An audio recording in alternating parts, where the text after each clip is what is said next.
press room can hear me this morning. I wanted to thank everyone.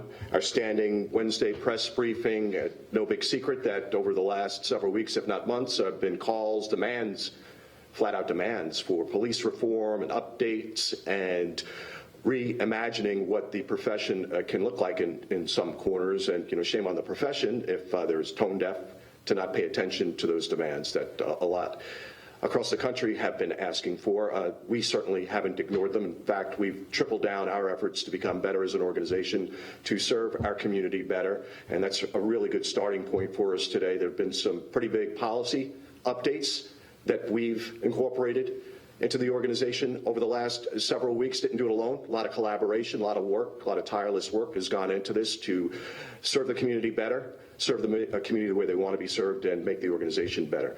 I want to introduce Chief Jennings, Johnny Jennings, with the CMPD, and he's going to unpack and talk about some of those policy updates.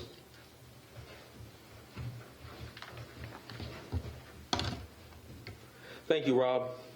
As mentioned, CMPD is always going to strive towards its goal to ensure that we are keeping our community safe, and also at the same time, we also have to be able to acknowledge what the community is asking for out of their police department, and what are some things that we can do to continue to get better. We are strong and sincere when we say that we're a learning agency and that we always are looking for ways to improve our police department.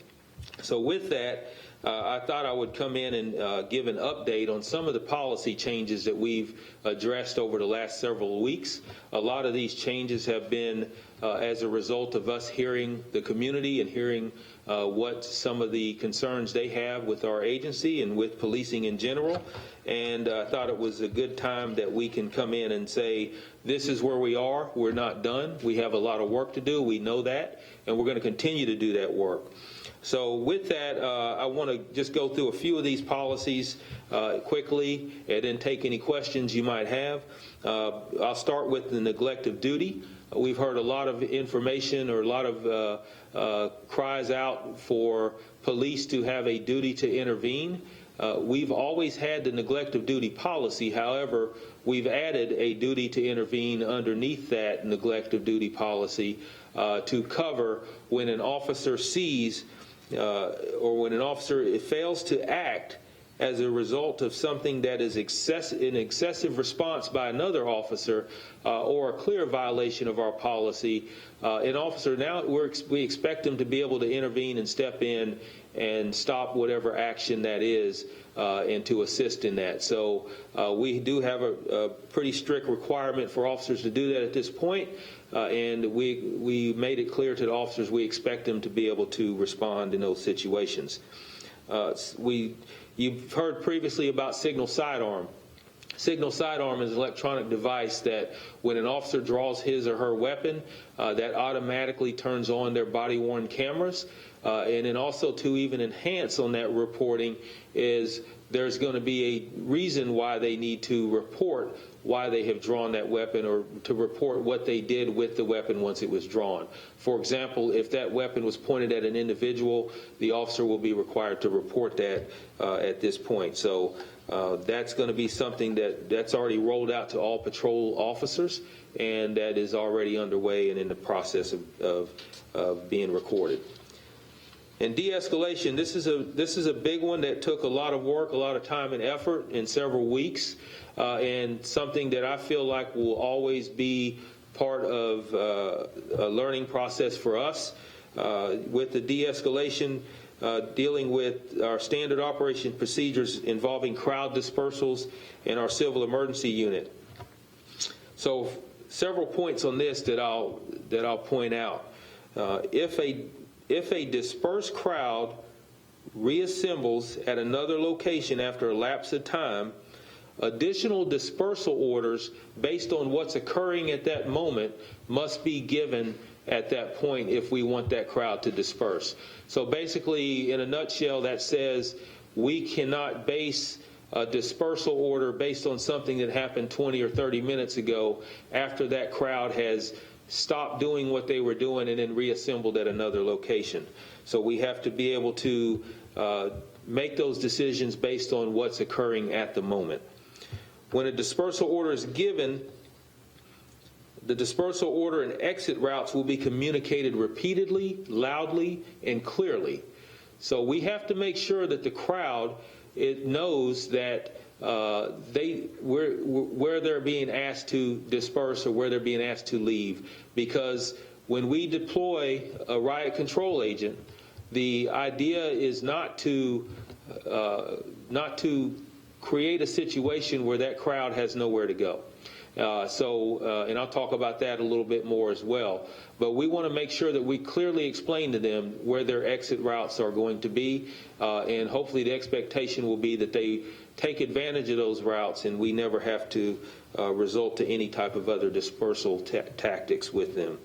So designated exit routes will not be intentionally blocked by riot control agents or any physical obstructions, which means if we have dispersal orders given, those exit routes are identified, we will not obstruct those exit routes with either officers or riot control agents. So that's another policy change that we've implemented. And riot control agents will not be used to intentionally corral or contain crowds. So we will not use riot control agents that will basically have a crowd blocked in somewhere and make the crowd either have to go through that riot control agent.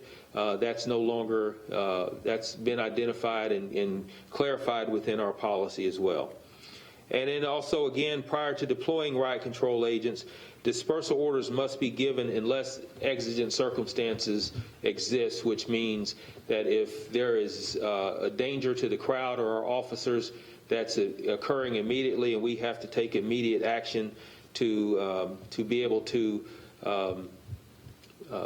avoid injury or anything else that is a result of that incident.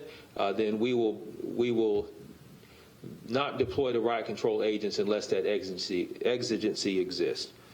So I want to talk a little too about the response to resistance policies. And, a lot of information about chokeholds that have been going around the country. CMPD has always we've never been used chokeholds as an excessive or as an acceptable means of force within our agency. However, I feel like we've gone even above and beyond where our policy has always been that we will not restrict airflow, but even to enhance that, we've included will not restrict airflow or blood flow to the brain.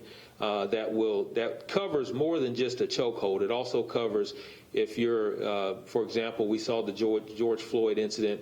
This also covers anything like that would be pressure on someone's neck that would restrict blood flow to a person's brain.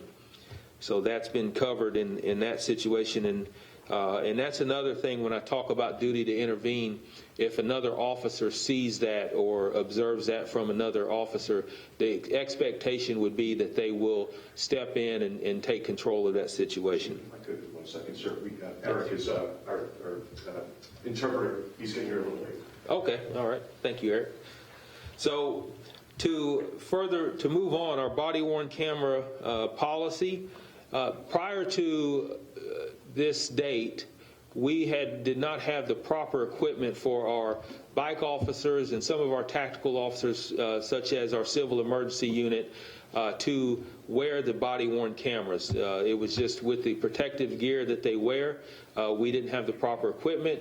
We've since been able to have that equipment installed on the leadership for our civil emergency unit, and they will wear and activate their body-worn cameras when they are engaged with the public in an operational capacity. So with that, we'll ensure that we have footage, body-worn camera footage when we are in situations such as a riot situation or a civil emergency situation that we can employ, make sure that these officers are covered with the body-worn camera footage.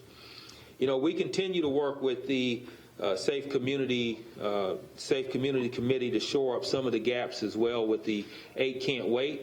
We've also been working with the architects of the 8 Can't Wait so that we can make sure that CMPD is compliant, or at least making as much effort as we can to become compliant with those 8 can't wait, along with the fact that we want to hear more from the community on what they feel like, in addition to those 8, that they feel CMPD should be doing. So we've sent that survey is out on cmpd.org and also on our Facebook page as well. We particularly want to hear from the Latino community and the African American community on how they want us to proceed, not just with the 8 can't wait, but what also other things that they'd like to see as well. So we feel like there's still room for improvement there, and we're going to make every effort to do that. This survey launched on June 15th. We have been fortunate to get about 5,000 responses, but again, we still need additional responses so that we can make sure that we have a clear and accurate depiction of what the community is asking for from CMPD. So I appreciate you taking the time to be here and hear some of the revisions that we've made. Again, I'll continue to say that we are not done yet. We have always taken pride in the fact that when necessary, we will go and look at policy and we will make those policy changes. So with that, I'll take any questions. Johnny, I guess looking around, there are not too many of us here, at least in person. But Chief, specifically talking about the 8 can't wait thing, I know there was some concern. There has been some concern voiced that committee really isn't what people felt it was or should be. Do you feel that committee, the safety committee, is addressing the community's concerns adequately and gaining that trust? I think they're the voice of the community. I really feel like, just like we are as a department, they're also a learning committee. So as we go along and get through this, I know that they take a lot of pride in what they do, and that they are also, with respect to serving the community, the same way the CMPD has the respect to serve the community. So we all want to get better, and I truly feel like they're on board with that. They've been more than receptive to my input as well as the community's input, and I think that's the only way we can move forward is if we listen to all parties, and that's what the Safe Communities Committee is set up to do. Chief, in regards to the body cameras on the civil emergency unit, you said that the leadership team would have those. So to be clear, that's not the entire unit is not going to have them, just the leaders. That's correct. The command and supervision of those will capture it, because you're literally talking about hundreds of officers that would all have them on and basically filming the same thing. So we feel like it's adequate that if we have supervisors that are within those platoons that are having their body-worn cameras on, that would provide the footage that we're looking for. And for the intervene change, you said it's gotten stricter. Could you give an example of what it was like before compared to now? Yeah, so neglect of duty has always been part of one of our rules of conduct, and it wasn't clear that when an officer sees something else occurring, we've always had a duty to report. If I saw another officer involved in a use of force, whether excessive or not, I was required to report that, but it wasn't defined that I'm also required to intervene if we see that behavior is egregious and something that is outside of our policy, and that the officer should be expected at this point to step in. And it could be something as simple as, I got this, you can step back, let me handle it. Or if an officer sees it escalating to that point, we expect that officer to step in and take over. Chief, what we're talking about largely, I think, is really, with all of this, is gaining the trust of the community. You're new on the job. Congratulations. Do you feel like we're making progress? We're getting that very, very important level of trust? I think that's a question more. Trust is a question for the community. What I can tell you is that we are being accepted to the table to have these discussions. I'm always willing to have those tough discussions as long as they're productive. We are going to continue to have those. And at the same time, we obviously can't blindly just go with all demands that are put before us, but what I can do is have those discussions on what we can do and what we can accept. And then if we can't, we need to be able to explain why we can't. I mean, there are certain things that we are asked to do from the public that state law and our charter does not allow as well. So we need to be able to come forth and say, we're still going to be a police agency. We're still going to provide service to our community. And how we do that needs to come with input from the community. We've heard defund the police. Is that going too far? Depends on the definition you hear. So when you hear defund the police, if it involves reducing staffing, if it involves reducing resources and equipment, then yes, I think it is. We are, we have a duty to protect our citizens within Charlotte and protect those who come and visit Charlotte, and we can't do that without support, whether it's financially or through the community as well. However, are there things that we can look at that the police are doing that it might be better done with another entity? Then I'm willing to sit at the table and hear that out. But I have to be given some assurance that it's going to be done just as well, if not better. So we have an impression when you hear that the police have just large amounts of funds and pockets of funds that we are using to do other things other than what our profession is geared to do. But what people need to understand is a lot of things that we do extra and outside is done through whether private funding or grant funding. So it's not operational budget that you're referring to when you look at some of these other tasks that we are geared up and set up to do. Anybody else for Chief Jennings? Thank you, Chief. All right, thank you. Yes. We'll follow up. Anybody have questions at all with regard to, I know he unpacked a lot there when it came to policy. Any questions concerning anything specific to those policy updates? Feel free to follow up with me offline. We can get that to you electronically. I know Officer Page is in the room. Just you could hit him up as well. Anything for the greater good before we move on to greener pastures? Welcome back, everyone. It looks like we're starting to morph back into some sort of familiarity. I know that we've been a little bit off the beaten path recently. It's good to see everyone. Appreciate everyone. Enjoy the rest of the day. And again, see us offline if there's anything we need to follow up with. Okay.